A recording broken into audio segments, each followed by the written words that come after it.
My name's Andy DeGrucci. I'm sorry if I didn't introduce myself to you formally, but my son is Avery, and my other son is Clayton.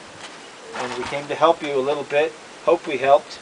A little bit of hot Africa sun's wearing us down, but we're doing the best we can.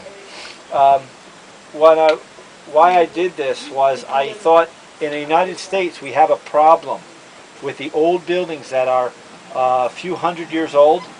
People are fixing them using the cement. And when they fix the old buildings that are soft brick, not cooked very good, and had been working for 100 to 200 years, what happened was the cement was so hard around that the bricks fall off the face.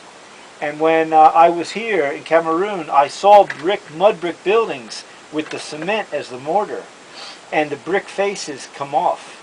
And then a few people, Augustine told me that the stucco, the plaster exterior, often on the mud brick comes off.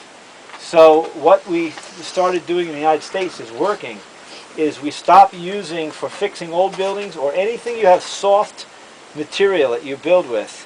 Like if you build with concrete blocks, then you use cement on cement, like to like. But if you want to build in your village and use the mud brick, which I think is better myself, because especially wide, Augustine explained that in Bamenda, the building stays cooler inside from the mass of the masonry, keeping it cool inside. And I think it's less expensive. I think it's close to the nature, to earth. You have the dirt right here. Why spend more money for blocks? So we like this. Even in the United States, people want to do things that are more green, building close to the earth. Well, anyway, the difference of what I did here was I went and I made a mortar that does not contain any of the Portland cement, or a little bit. I put 3 shovels in. But I made equivalent of maybe one big wheelbarrow full of mortar. And what I did was I got the quicklime. If you've seen the quicklime, it's in a black tub.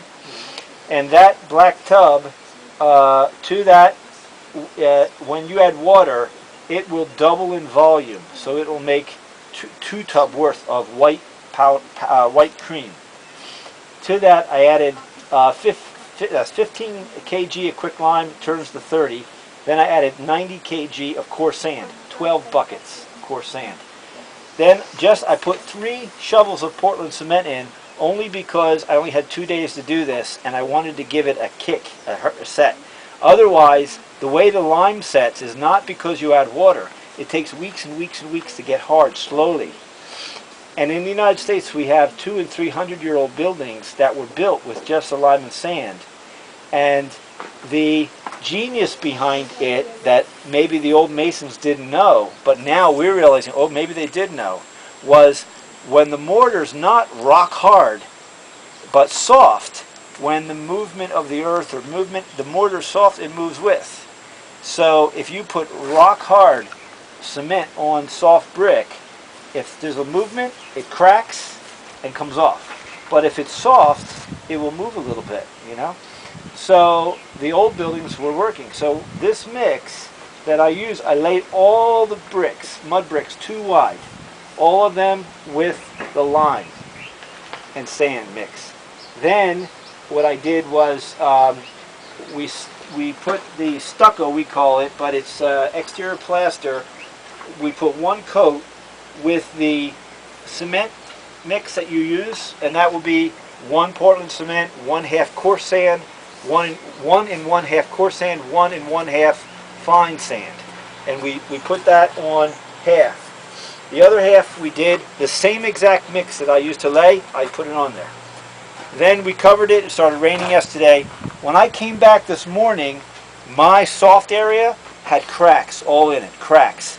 And I thought, oh, what's happening? I thought, well, maybe the water sucked into the bricks and made it dry out quick. However, I saved some of the mortar from yesterday. Can I have this bucket here? I saved the mortar that I mixed yesterday to show you. Now it's late in the day, but you see this is the same mortar. And this one I added no more water to do. This one I added lots of water to do the Tyrolean sprayer. Okay, but this is the same mortar from yesterday, and see, it's still soft, Even, you know, the cement mortar had a few cracks. Well, my lime stucco plaster, I could wet it and rub the cracks right out this morning. I rubbed them right away. The cement had some cracks. I tried to rub it too hard. Couldn't get it out. Well, I left it go. Then I took the Terralena sprayer and Johannes sprayed half, showed me how you do it, how thin you make it, watery. Then I did the rest. And I did the same with the same cement mix. Now the reason I leave this here is I want to just leave it here for 2 years.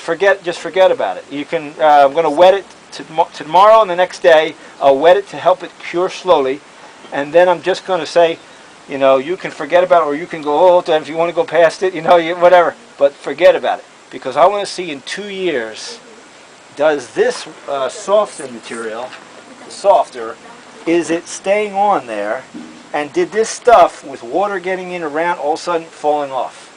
Because if it's true that the softer is better, then that would maybe be good if you want to build a mud brick in your village.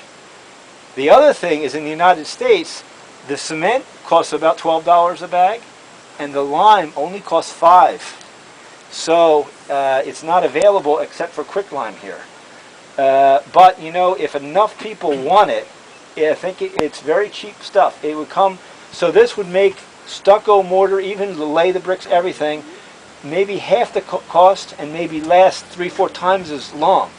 And so I thought, while I'm here only a short time, maybe I'll just try to show you this and see. You know, worse is it fails, and I made a mistake. But good thing is maybe it will save in the cost for everyone to make mortar for your own natural buildings made of mud brick. I think for the concrete blocks, you just have to do the cement, because it's all the same kind of mortar that you use to build the block. But for the mud brick, the lime would be a better mix, I believe. So I wanted to explain to you what is it I'm doing, and I'm hoping that it's a contribution to you, that maybe you'll be glad I came and say, hey, that was a good idea. You know, softer, and it breathes. It actually lets moisture come in and come out. Cement locks it in, out. So then, the old mud brick buildings, I believe, with the soft, breathable plaster on the exterior and on the interior, you can use the same for both. I believe the vapor will go through. It'll be more good for your breathing and everything than the cement. So we'll see. Maybe 2 years I'll be back and you can congratulate me. maybe in 2 years you'll say, hey, thanks for trying. You better come up with another mix. Okay. Okay. And any question or anything you? Maybe she can help translate. Oh, you have to translate. Okay, well, you have to translate in French. Oui, je veux faire juste un résumé de ce qu'il a dit. Il a beaucoup parlé. Et comme il a dit, ce qu'il est en train de faire ici, il a constaté qu'aux États-Unis, il y a les maisons qui sont en train de rénover. Mais ils ont constaté qu'avec les blocs de terre qu'on utilise ici, quand on met le ciment sur ça pour le crépissage, après quelques temps, ça commence à sortir. Oui, le crépissage commence à sortir. Donc, c'est parce que le ciment qu'on met sur ça, c'est dur. Alors que les briques de terre là ne sont pas dures, assez dures comme le ciment. Donc quand ça passe beaucoup de temps, ça commence à sortir. Donc maintenant, au lieu d'utiliser le ciment pour mettre ça, pour crépir avec ça ici, parce qu'il y a les briques de terre qu'il a utilisées ici, il a décidé plutôt d'utiliser seulement du sable et